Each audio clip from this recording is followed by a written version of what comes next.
আমার একটা নাতি আছে, বাড়িতে গেছিল। যাওয়ার পরে ওর একটা বড় ভাই, এই যে ছেলেটা কিনা, এই যে ওই ছেলেটা আমার বাড়িতে হাতে নিয়ে ওই পাড়ায় নিয়ে গিয়েছে, ওটার নানার বাড়ি। যাওয়ার পরে একটা দেয়াল আছে, দেয়ালে গিয়ে ও মানে ওই দেয়ালের পরে গিয়ে ওই গর্ত 3-4 গর্ততে ও ছেলে মাস তো, ওর একটা নানি মোবাইল করে সেখানে শুনছে একটা গর্ত মধ্যে হাত করে দিচ্ছে। হাত করার সঙ্গে ওই শার্টটা গরমে বাড়ি থাকা যা করে হাতে কামি দিয়েছে। ওই ট্রেনিং নিয়ে বই যাওয়ার হাত ধরছে, ওই তোরা হাত তোরা বেঁধে ফেলছে। মানতে করে পাই নিয়েছে, মানতার পরে ওরা আবার চরিত্রকে ঘাড়ে করে কলকে নিয়ে আমার বাড়ির মধ্যে চলে গিয়েছে। আমার তো কিছু না বলি চলে গিয়ে অভির বাড়ি চলে গিয়েছে। হ্যাঁ, রোজার বাড়ি চলে গিয়েছে। রোজার বাড়ি গিয়ে ওই লোক বলছে ছোট মতো পড়া দিয়ে হাতে ছোটো লেগে দিয়ে বলছে হাত খুলে দাও, ওর রোগের আর কোনো সমস্যা নেই। এইবারে দিয়ে বাড়ি যাও। ওর বাড়ি আসতে আসতে মোট কথা আমার ওই নাতে নেতে গেছে। সেবারে ওরা হাম করে কাঁদছে, আমরা কেমন বলে সাবেক নিয়েছে। ওই দুরবস্থা তাড়াতাড়ি মশাল দিয়ে এবার দেখা যায় যে ওই বাইরে মনটা বলতে মরিয়ে গেছে, ঝিঁকি রকম তারপর মরে গেছে। আমার তার রোজা আমার মামু আশ্বাস দিচ্ছিস, উনি ওনাদের হাত টানলাম, উনি বলি মরে গেছে।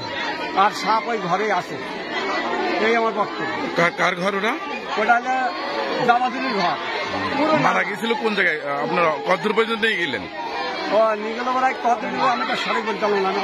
বাড়ি 100 টাকা পর্যন্ত পুষে গেল, 100 টাকা হাসপাতালে যায়নি, মরে গেছে। এবার লাস্ট শুনিয়েছে। কয়টার দিকে ঘটনা?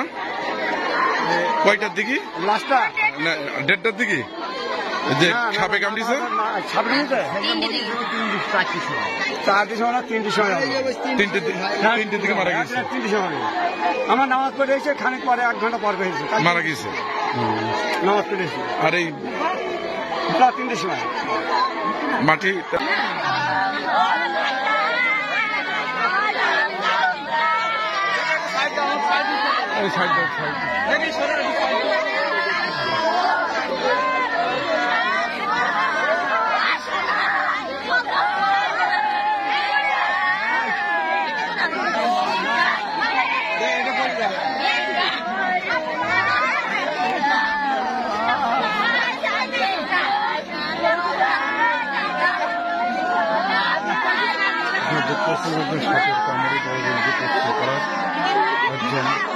ছোট বাচ্চা ছিল আজিজুল নামের।